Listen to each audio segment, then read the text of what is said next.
Hey, it's Rachel. So if you're new to my channel, I don't post that often, but I promise that I am working on it. If you are a returning subscriber, you might have noticed the background is different. That is because I moved to Kansas. No, I'm not joking. I live in Kansas now. Today's video is something that I've been wanting to film for a really long time, and I think right now is the time to do it since I just posted in my last video my competition. What we are going to talk about today was the post-show rebound. If you have never competed in bodybuilding, I hope you're watching this because you need to know what happens after show day. So this year is actually my second time competing.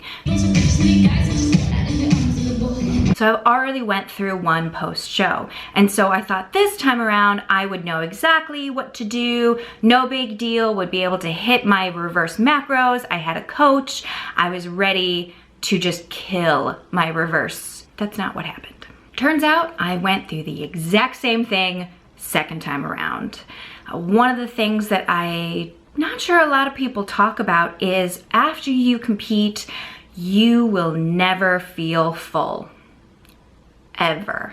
So there were so many times when I was sitting down to dinner with my boyfriend, who is over 6 foot, over 200 pounds, should probably be eating 3 times the amount my tiny 5-foot self can consume, and I would out eat him every single night. And thankfully I had a coach who I checked in with regularly, who did give me reverse macros, which I promptly blew through in my late nights. Cram all of the food in my mouth. Oh my God, I'm still hungry. Ness. And that happened for about a month. And Danica was great. She really tried to make sure that I was the healthiest, and if I ever reached a point where I would need to go see a professional therapist because it was developing into a binging issue, she was right there ready to say, Rachel, go to therapy. Thankfully, it never got to that point because after about, like I said, after about a month or two, my hormones did start to regulate again. I was able to figure out when I was full, and I quickly switched to intuitive eating. For me, this was the best post-show. Some people will do really strict macros, other people will say intuitive eating. You need to do what your coach says and what you think is best for your body. For me, it was intuitive eating because I needed to remember what it felt like to be full. And there's only one way to do that, and that's by listening intuitively to my stomach. So obviously, as I was eating food, I started to gain weight. And at first, totally healthy weight. I got up to, let's see, on show day, I was 113 pounds. I quickly went up to 120, 122. That's a really healthy weight for me at 5 foot tall. The problem is when you are so used to seeing yourself at 113 pounds, 120 pounds makes you feel like a whale. You have body dysmorphia. I had body dysmorphia. There were so many days when I would look at pictures like this one and think, oh my God, I am so fat, I've ruined my reverse. I cannot believe I thought that. So here I was, about a month post-show. I'm eating sort of out of control, sort of in control. I'm gaining a bunch of weight. I think I'm fat. I'm not. And I don't want to share on social media anymore. I didn't have a desire to take check-in photos when my body was only getting bigger.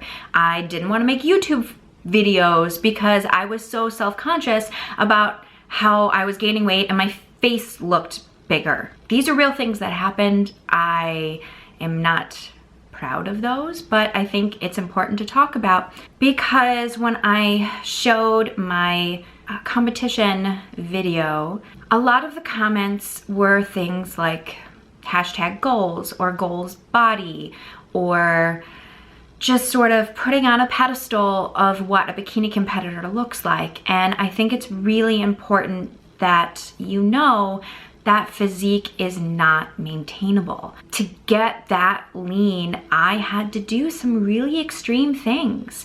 I'm sure everybody remembers this clip where I talked about basically starving during peak week. I'm going to the gym right now because the hunger is real, guys. The hunger is so real today. So that's something to think about. If you are going to do a show, remember that you're only gonna look like that for a very small period of time. And to get that lean, to get stage lean, you're probably gonna have to do some extreme things. Even if it's just for peak week, even if the whole rest of your prep, you are eating 1,500 or 1,600 calories, to get to that last bit, you might have to grind a little bit harder than is healthy.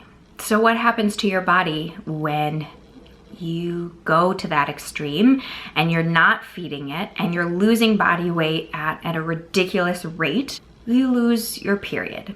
And I'm sure you've all heard this before. This is nothing new. A ton of bodybuilders who are women will lose their cycle.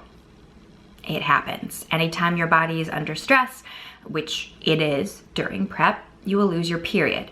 Now, I was incredibly lucky that literally 1 month later, so that next cycle came back. So I'm very fortunate. In fact, my cycle, TMI boys, but ladies, listen up. My cycle was kind of all over the place for like the last 5 years, just because I'm a stressful person. I get stressed out a lot. So actually it was really lucky that, oh my gosh, my period's back and it's regular and what? I don't know, it was cool. But what I didn't anticipate was when I did get my cycle back, I got every single PMS symptom ever. One of the things that I struggled with that I haven't struggled with since I was like 13 was acne. And yeah, you can't really see it because, you know, window, I got makeup on, but I have acne. Like, it's a little bit better, but post-show was crazy. My whole face broke out. I didn't want to take photos because obviously, and I kept thinking I am 32 years old. Why does my face look like a 12-year-old? On top of that, I got cramps. And not just like, oh, I don't feel great today, but like intense, you know, folded over in the thing and the pain. That blew. There's also mood swings. Right around my period, I would suddenly get incredibly depressed, like bursting into tears, depressed. And thankfully, my amazing boyfriend just took it in stride and was like, I don't know, you're sad. I'm gonna hug you till you finish crying and not judge you. But it was still really embarrassing because I'd burst into tears over absolutely nothing. No reason, just crying. So here I was, crying, cramping, face full of acne, gaining weight and thinking that I was fat, always being hungry and never feeling satisfied. And that was my life for 2 months while my body regulated. But there are a lot of positive things that happened post-show. One being I got my period, which a lot of female competitors don't get for like 6 months. I was also feeling very fit and athletic. I hit a deadlift PR, I did a Tough Mudder, and just felt strong and great and not weak and tired like I did on prep. So now I am 6 months post-show and I finally am feeling like I'm in control. I no longer have any binging episodes and can stick to my macros 100%. I no longer feel fat, even though, ironically, I am the heaviest weight that I have been in 4 years, 5 years, maybe. I am weighing myself just because my coach wants to see how my macros affect my body, because pretty soon I will be starting my prep for 2018. I am planning on competing one more year. And you are probably thinking, Rachel, are you freaking crazy? Yeah, probably. Last year, my prep was 6 months long. I dieted for 6 months without a single binging episode, without a single treat meal, without a single drop of alcohol, hitting it 100% day after day after day. And I loved it. And I love show day and I love competing. Yes, I know post-show is hard. I would say post-show is probably harder than prep with the hormones and the crying and the weight gain. But prep itself, I love. And I am finally in a place where it's okay for me to start thinking about cutting again. My calories are up pretty high. I have put on a healthy amount of weight, maybe a little more than healthy, maybe a little unhealthy. But putting on that weight meant that I was able to enjoy going out to restaurants with my boyfriend, having glasses of wine for dinner, having a few tequila shots on my boyfriend's birthday. Ugh. Yeah, I was able to live life and enjoy life, and with that came some weight gain.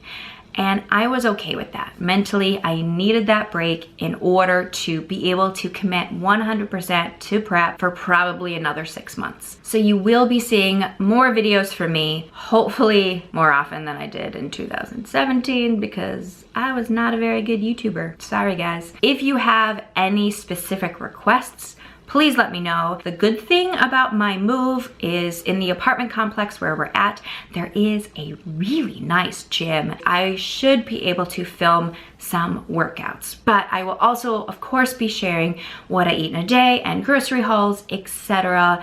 Sometimes Whole30, sometimes just gluten, dairy, and soy free. But if you have any questions on what I eat or how I exercise or fibromyalgia or why the hell did you move to Kansas, Rachel? It's a great question. Feel free to ask me in the comments below. I will see you guys in my next video.